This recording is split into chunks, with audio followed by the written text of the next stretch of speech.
Tomorrow morning at 8:04, the internet simply stops answering. No explosion, no warning. Just a world waiting for a signal. Your phone still turns on, but every app opens into silence. Messages freeze halfway between people who suddenly feel very far away. Maps lose the city. Calendars lose the day.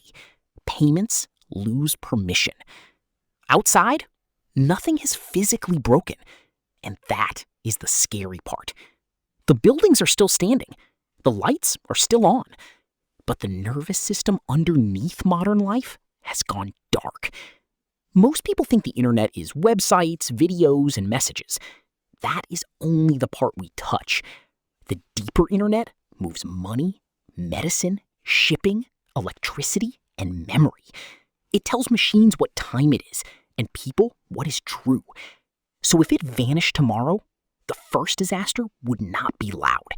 It would look like everyone refreshing the same empty screen, and then realizing the screen is not the problem. Minute 1, the phones become small mirrors. Group chats stop. News feeds stop. Search engines stop. People restart routers, then phones, then their patience. In apartments, families ask the first ancient question: is yours working?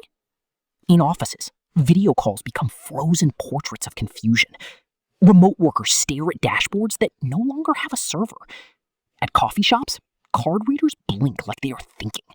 Customers tap cards again, as if embarrassment can fix infrastructure. Cash suddenly becomes technology from the future. Rideshare apps vanish, and commuters rediscover curbs. Delivery drivers lose routes, orders, tips, and instructions. Airports still have runways, but check-in becomes archaeology. Tickets exist somewhere, just not anywhere a person can reach. Hospitals do not shut down instantly, but patient records, pharmacy systems, insurance checks, and lab portals begin to jam. Doctors can still think, nurses can still move, but modern care depends on invisible coordination. Schools can open their doors, but assignments, attendance, parent alerts, and learning platforms vanish. By lunch, the internet is no longer entertainment. It is the missing layer inside every ordinary task. The first consequence is not chaos. It is friction. Everywhere, all at once. By hour 3, people begin searching for information without search. Radio stations become important again. Television anchors read phone numbers like emergency poetry. Libraries suddenly feel less like nostalgia and more like infrastructure. But almost nobody has enough paper maps. Almost nobody remembers enough phone numbers. And almost nobody knows which facts were stored only in the cloud. Banks face the problem everyone feared but never pictured. Your money exists, but the systems proving it cannot talk. ATMs fail in patches. Branch lines wrap around corners. People ask for cash the way people once asked for water. Stock markets would probably halt before they became a casino with no scoreboard. The price of everything becomes harder to trust. Stores start writing receipts by hand. Managers ration what can be sold and what must wait. Warehouses know they have goods, but not always where. Trucks leave late because dispatch systems are blind. Ports slow down because containers are numbers before they are boxes. Factories discover that parts are promises arriving from other countries.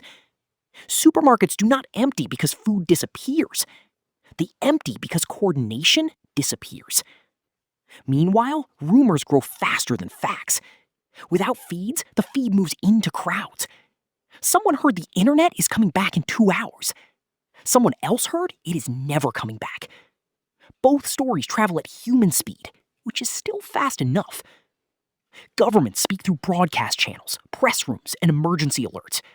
But trust has to cross a broken bridge. By the end of day 1, the internet has become visible, because everyone can finally see the hole it left. Day 2 is when the hidden systems start raising their hands. Electric grids do not require your social media password, but many utilities use networked monitoring, vendor portals, and remote diagnostics. Without them, small problems take longer to notice. longer to understand, longer to repair. Water plants keep running, but supply chains for chemicals, replacement parts, and staffing become slower. A city is not one machine. It is thousands of machines arguing politely through data. The internet used to make that argument fast. Now, every decision needs a human path around it. Weather forecasts still come from instruments, but sharing them widely becomes harder. Farmers lose market updates, equipment connections, and logistics messages. Hospitals begin using printed downtime procedures. Clipboards return like ghosts from the 20th century. The clipboard works, but it is slow, local, and easy to overload. Cloud storage becomes the biggest locked room in history.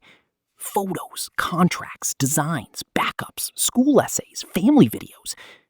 Not destroyed necessarily, just inaccessible, which for today is almost the same feeling. Companies realized their emergency plan was also stored online. Passwords sit inside password managers that cannot sync. Two-factor codes stop arriving. Smart devices become expensive objects with trust issues. Your fridge may still be cold, but your smart building may not feel very smart. The hidden system was convenience hardened into dependency. By day 3, the crisis stops being local. The internet was never one country's machine. It was the shared nervous tissue of globalization. Cargo ships keep moving across oceans, but ports, insurers, customs brokers, and buyers lose their common language. A container full of medicine can be physically close and administratively invisible. Airlines can still fly some planes, but scheduling, maintenance records, crews, and booking systems become a maze. Tourists become temporary refugees of paperwork. Embassies get crowded, borders grow slower, markets grow nervous. Countries with stronger offline institutions bend instead of snap. Countries that skipped straight into digital dependency suffer harder. Small businesses feel it like a trapdoor. No ads, no online orders, no cloud accounting. Creators lose audiences. Freelancers lose clients. Families separated by oceans lose their cheapest bridge. The emotional cost arrives quietly. A grandmother cannot see the baby over video. A student cannot submit the assignment that proves they did the work. A migrant worker cannot send money the usual way. The internet was not only infrastructure, it was intimacy with cables underneath. By day 5, new habits form. People post notes on doors, neighborhood boards fill with rides, trades, rumors, warnings. Local radio becomes a social network with weather. Communities with trust become wealthier than communities with apps. The world gets bigger because distance becomes real again. And then comes the strange part. Some people sleep better. Some children go outside because the infinite room has closed. Some adults notice how much of their anxiety had a refresh button. For a moment, silence feels like freedom. But freedom is not the same as collapse. The internet disappearing would not return us to a simpler world. It would strand a complex world without its coordination layer. A pre-internet city was designed for pre-internet speed. Our cities are not. Our money is not. Our medicine is not. Our memories are not. The lesson is not that the internet is bad. The lesson is that invisible systems should never be unquestioned. We should know what still works when the screen does not. We should keep offline backups of the things that matter. We should remember phone numbers, places, neighbors, paper, patience. Because one day, the internet will not disappear forever, but it will fail somewhere for someone at the worst possible time. And in that moment, the future will belong to people with a backup, not because they feared tomorrow, but because they respected it.